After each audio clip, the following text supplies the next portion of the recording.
পদ্মার এই রূপরেখা কেবল চরখানপুরেই দেখা যায়। হাঁটু পানির মতো স্বচ্ছ নদীর জল, আর সেই জলে প্রতিফলিত হয় নীল আকাশ। পদ্মার কোলে গড়ে ওঠা এই চর যেন প্রাকৃতিক এক অপূর্ব সৃষ্টি।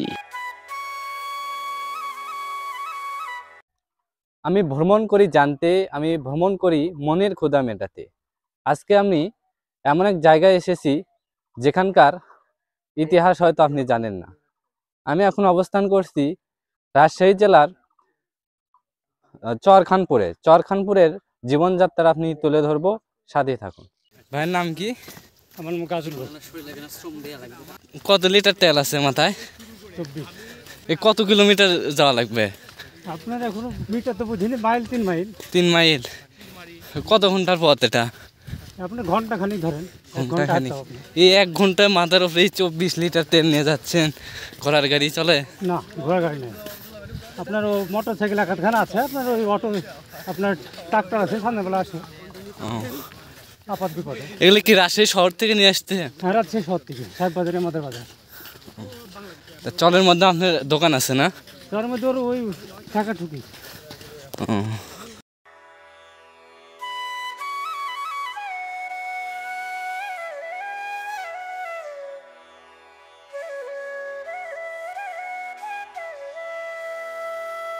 এই 1 ঘন্টা থেকে হাঁটতেছি, অবশেষে একটু ছায়ার খোঁজ পেলাম, পানি খাচ্ছি।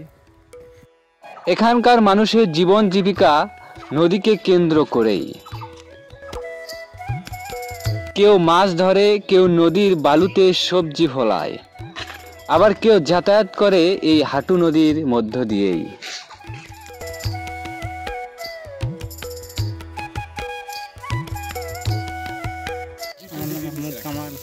কামাল কয় বিঘা ডাল লাগাছে? এখানে মেলায় আছে তোমার 2.5 বিঘা মতো। 2.5 বিঘা। আপনার 4 জনই তুলতেছেন? হ্যাঁ, সকাল থেকেই তুলতেছেন? হ্যাঁ, সকাল থেকেই তুলছি।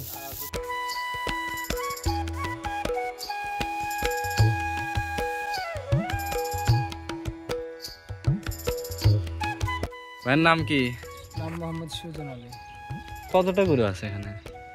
এখানে বেশি নয়, আপনার মোটামুটি ধরেন 80টা হবে। 80টা? ও, এগুলো কি এক মালিকেরই না অন্য অন্য? না, এখানে বিভিন্ন মালিক, আর হয়তো 10টা, 15টা, 12টা এরকম করে। আপনারা কিভাবে কাজ করেন? এসব আমাদের নিজস্ব বেতন সিস্টেম নাকি? না, নিজের বাবার গরু। ও, নিজের বাবা? হ্যাঁ, নিজের বাবার গরু নিজেই তার 10 টাকার 12টা এরকম চড়াই, বিক্রি করে। থাকে যখন দরকার হয় তখন বিক্রি করে। যখন আমি ওই পাশে শুনলাম যে আজকে 5 জন যায় আর পরের দিন 5 জন যায় সিস্টেম করে। আমরা 2 জন আছি, কালকে আর 2 জন আসবে। মানে সব দিকেই মেকআপ করা লাগে, বাড়ির কাজও করা লাগে, গরুর মাঠে করানো লাগে। তো এগুলো যে অনেক মালিকের আছে, গরুগুলো চেনে কিভাবে তারা? আপন আপন জিনিস সবাই চিনে। বুঝতে পারছি। আপন আপন জিনিস সবাই চিনে। এগুলো যে দেখতে পাচ্ছেন, এগুলো হচ্ছে গরুর বাথান নিয়ে যায় কৃষকেরা, তারা গরু এখানে রাখে।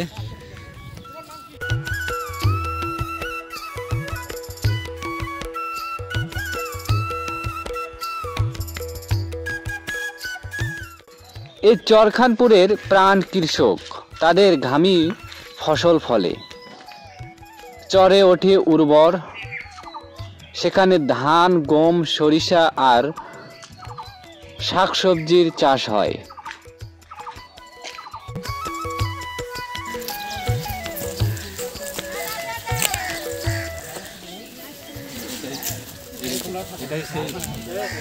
এটাই সেই আজিজুল ভাইয়ের বাড়ি। সেই আজিজুল ভাইয়ের বাড়িতে আসলাম আমরা। এটাই সেই আজিজুল ভাইয়ের বাড়ি, দেখতে পাচ্ছেন। আজিজুল ভাইয়ের চরখানপুরের গর্ব আজিজুল ভাই, সততা আর পরোপকারিতার পরিচয়। সারা গ্রাম তাকে ভালোবাসে, সম্মান করে।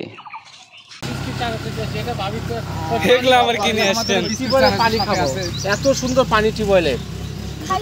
আচ্ছা, আমার কাছে আছে, ওগুলো একসঙ্গেই। আমরা দীর্ঘ পথ পাড়ি দিয়ে আজিজুল ভাইয়ের বাড়িতে আসলাম। ভাবি আমাদের জন্য নাস্তার ব্যবস্থা করলেন। শুনলাম আজিজুল ভাই মাঠে কাজ করতে গেছেন।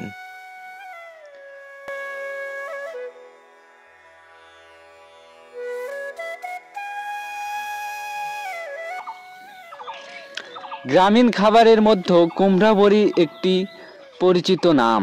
চরখানপুরের মহিলারা ঘরে বসে এই সুস্বাদু বড়ি তৈরি করে। এগুলো কি মাছ কালাই ডাল দিয়ে করছে? মাছ কালার ডাল আর সাদা পুর দেখেন না বাজারে ওগুলো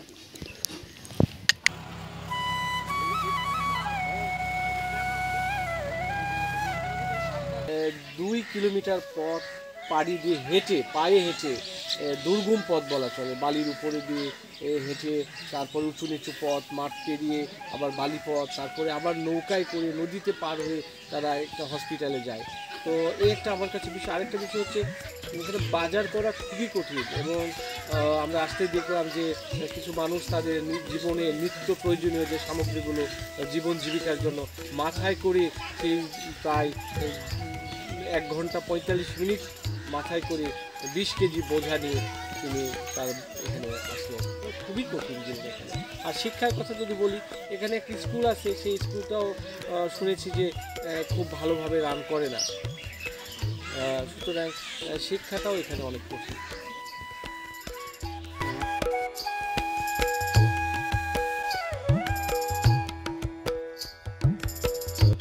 চরখানপুরের আরেকটি বিশেষ দিক হলো এর অবস্থান। এটি ভারত সীমান্তের খুব কাছেই।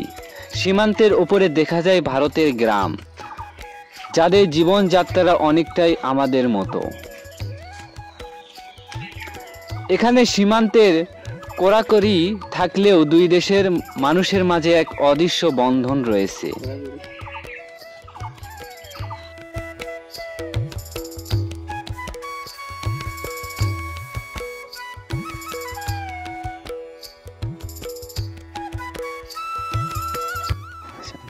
চরখানপুর শুধু একটি গ্রাম নয়, এটি প্রকৃতির আর মানুষের এক অপূর্ব মেলবন্ধন।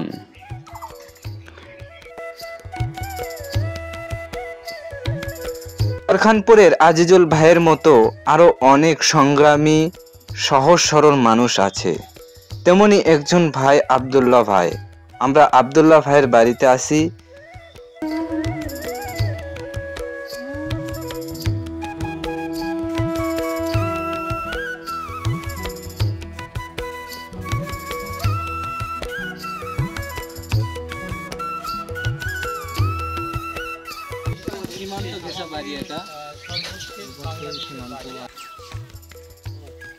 ওই যে রাস্তাটা দেখতে পাচ্ছেন, ওটা হচ্ছে সীমান্ত বর্ডার।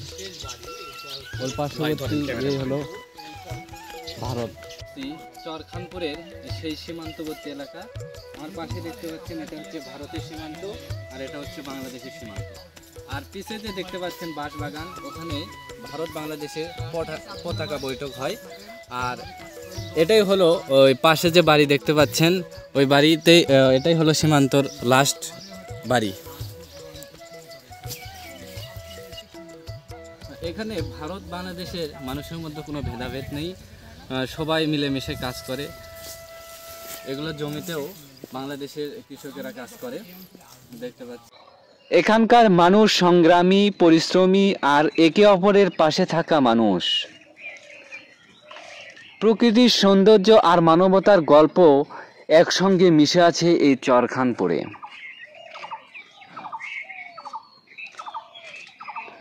এই গল্প, এই জীবন চরখানপুর।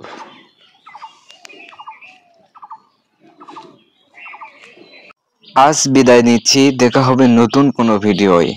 ভিডিওটি ভালো লাগলে লাইক, কমেন্ট, শেয়ার করতে ভুলবেন না।